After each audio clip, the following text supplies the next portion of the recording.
নমস্কার। শ্রী আম্মা ভগবান শরণম। এখন আমরা শ্রী পরমজ্যোতি কল্কির চমৎকার শুনব। আমি ব্যাঙ্গালোর থেকে প্রমোদ বলছি।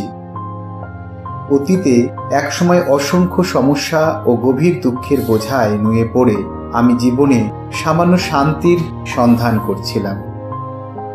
সেই কঠিন সময়ে আমি ডোমলুরে প্রতি রবিবার আনন্দ সমাদীক্ষা প্রক্রিয়ায় অংশগ্রহণ করা শুরু করি।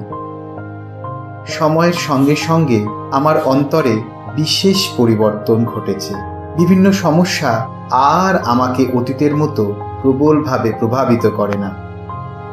এমনকি বাহ্যিক জগতের বেশ কিছু সমস্যারও ধীরে ধীরে সমাধান হয়ে যাচ্ছে। ইতিবাচক বা নেতিবাচক ভাবনাগুলি স্বাভাবিকভাবে প্রবাহিত হলেও আমার অন্তরের শান্তি বিঘ্নিত হয় না। অধিকাংশ সময় আমি ইতিবাচক ভাবনা এবং ঊর্জা শক্তিতে পরিপূর্ণ থাকি।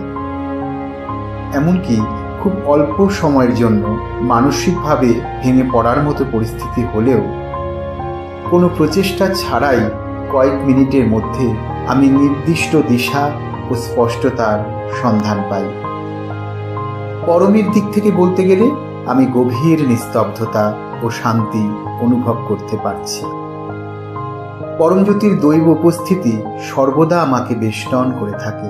আমি যখন প্রার্থনা করি মন সম্পূর্ণ স্থির ও ভাবনা মুক্ত থাকে এবং দৈবের সঙ্গে এক গভীর আন্তরিক সংযোগ অনুভব করি, যা আমার চৈতন্য স্থিতিকে দলিত করে।